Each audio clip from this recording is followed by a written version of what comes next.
Nós celebramos hoje, então, a solenidade da Santíssima Trindade. E em honra à Santíssima Trindade, nós vamos fazer a nossa homilia em 3 partes. Primeiro, uma advertência. Segundo, a revelação do nome de Deus no Antigo e no Novo Testamento. E terceiro, as consequências da revelação deste nome na nossa vida.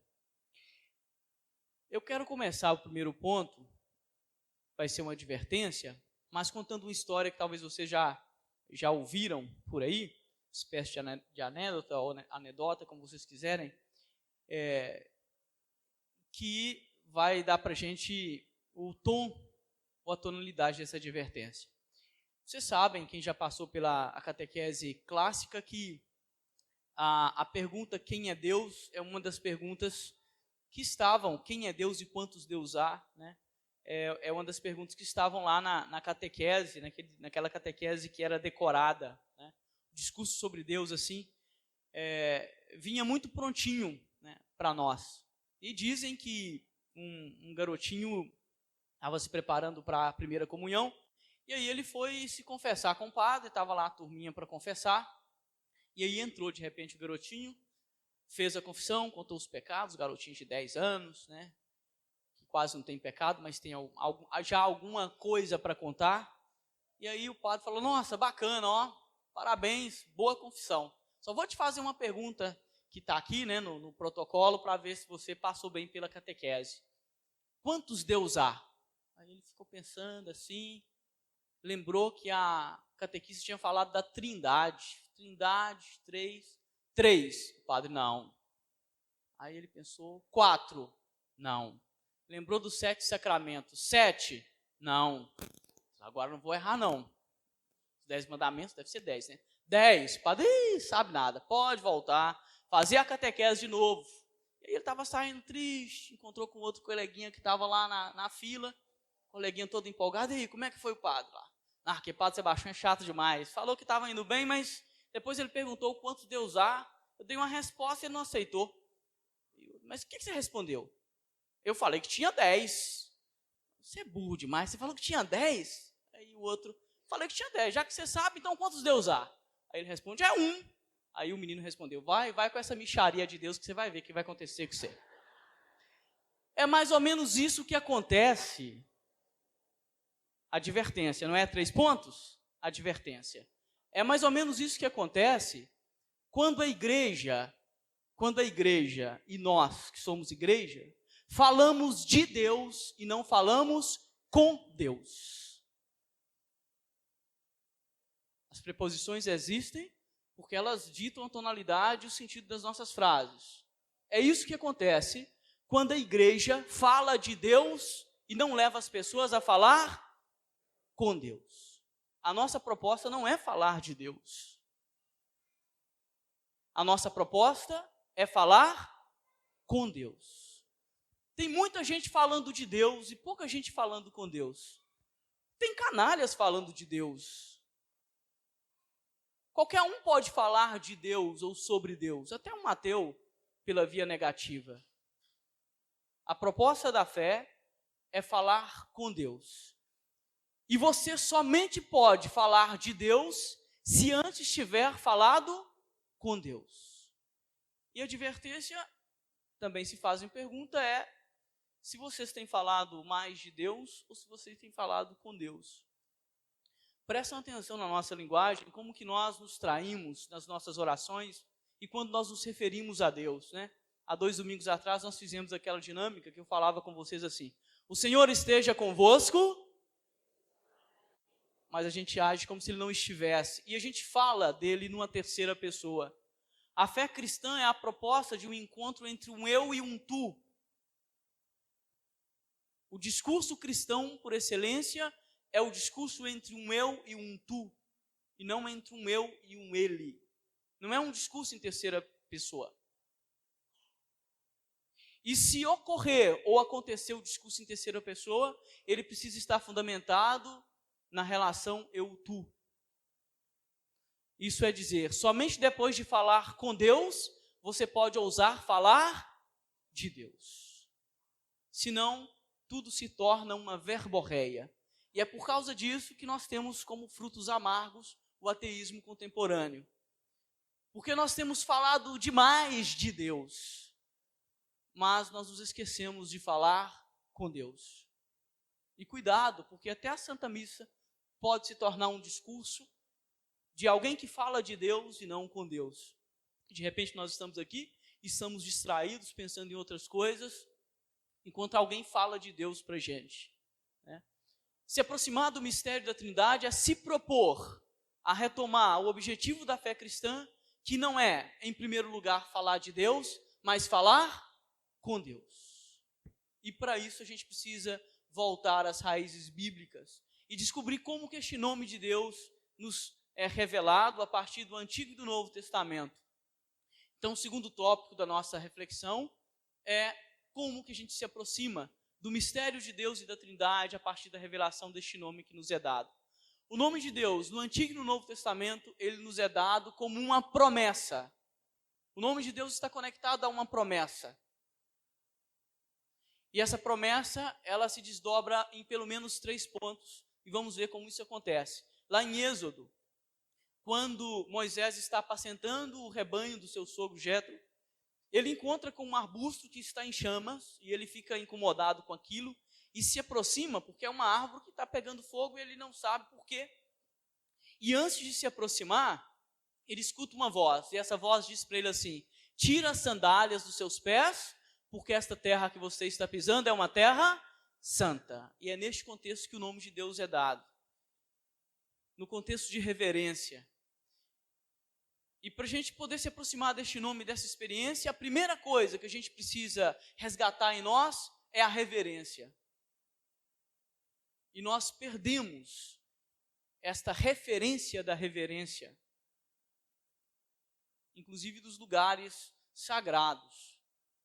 Não sabemos o que é um altar, o que é um presbitério. Outro dia eu tive que retomar uma catequese para falar que a gente não pode passar daqui para lá de qualquer forma, porque tem uma mesa eucarística.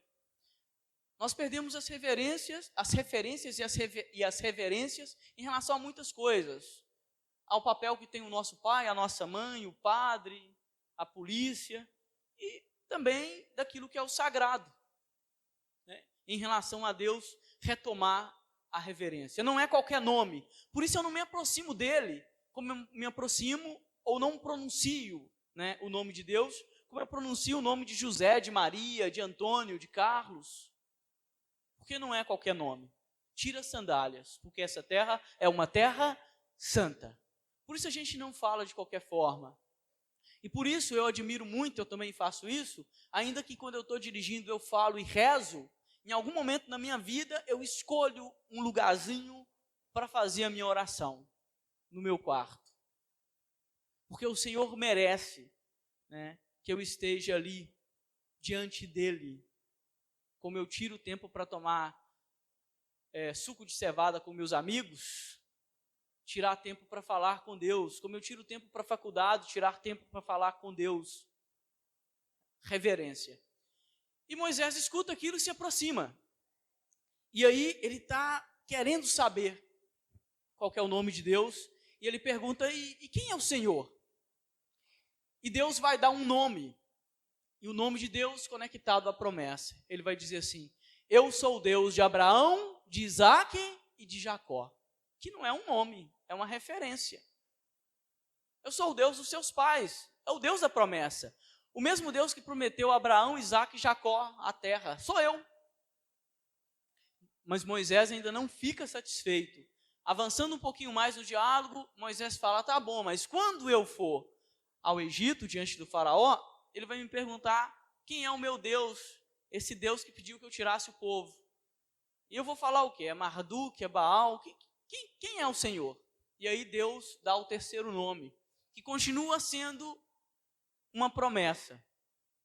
E aí Deus responde para ele assim, diz para o faraó que eu sou aquele que sou. Sou o que sou. Foi traduzido assim, mas lá no texto bíblico pode ter outras traduções. Eu sou aquele que sou, eu serei aquele que serei, eu estarei, né, onde eu deverei estar. E aí os judeus pegaram as primeiras letras dessa frase, colocaram uns sons depois, e aí a gente lê lá na Bíblia Javé e pensa que é o nome de Deus, né? Quando vocês lerem lá na sua Bíblia Javé, é a abreviação da frase, eu sou aquele que sou. Por isso que alguns defendem, inclusive eu, que a gente nunca deveria chamar de Javé. Melhor falar Adonai, o Senhor. Porque aquilo não é um nome, aquilo é uma frase. É a abreviação de uma frase. Ai, padre, não sabia, agora vocês estão sabendo. Eu sou aquele que sou. Continua sendo uma promessa. Eu serei aquele que serei para você no momento que você precisar. O Deus da promessa. E Moisés não fica satisfeito, continua perguntando e Deus responde a mesma coisa para ele. Eu sou o Deus dos seus pais, o misericordioso. E Moisés está interessado em saber o nome de Deus, talvez por duas coisas, e aí a gente poderia aprofundar um pouquinho mais, a gente não vai ter tempo, mas eu digo para vocês, né? Primeiro, talvez porque ele realmente queira estabelecer uma relação com o Senhor. Mas também porque existe em Moisés, como existe em todo ser humano, uma vontade de domínio da divindade. Conhecer o nome é dominar. Né? As coisas só existem porque nós as nomeamos. Né? Lembram lá do Pequeno Príncipe? O pessoal fala mal do Pequeno Príncipe, mas eu continuo gostando dele. Né? Quando a raposa chega lá e fala, quem não leu vai ficar perdido, vai ter que ler depois. E fala assim, até agora você era um garoto entre 1000 garotos, mas agora que eu te conheço, você não é mais um garoto entre 1000 garotos, né? Um garoto a mais, você é o garoto. O nome é aquilo que estabelece a relação pessoal, mas também a possibilidade de domínio. E por isso Deus dá o seu nome como promessa, porque a Deus você jamais dominará. E por isso aproximar do mistério da Trindade é aproximar com reverência a este nome que você não domina, porque é um nome primordial. É pela palavra que você foi feito, não foi você que fez a palavra, né? Como diz os jovens, não foi você que deu a letra, entende? Foi Deus. Por isso ele é o nome acima de todos os nomes. Isso é muito bonito para a gente, né? Por isso nós nos aproximamos com reverência. Terceiro e último ponto. Essa revelação aparece lá no Novo Testamento. Jesus que afirmando que ele é o Senhor misericordioso que agiu no Antigo Testamento.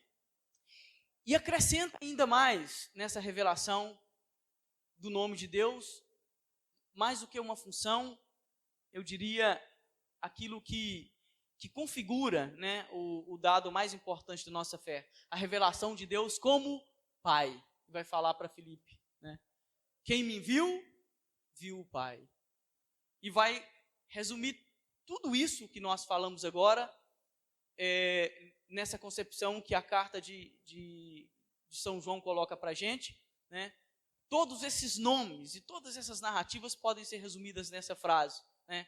Se você pudesse responder de uma forma rasa quem é Deus e qual o nome de Deus, a gente pode voltar à primeira carta de João, capítulo 1, e dizer, Deus é amor e quem não ama não conhece a Deus. Santo Agostinho, no livro De Trinitate, na obra De Trinitate, no livro 8, o capítulo 10, está fresquinho na minha mente, porque eu trabalhei essa obra faz pouco tempo, vai fazer essa descrição bonita do nome de Deus conectado ao amor. Né?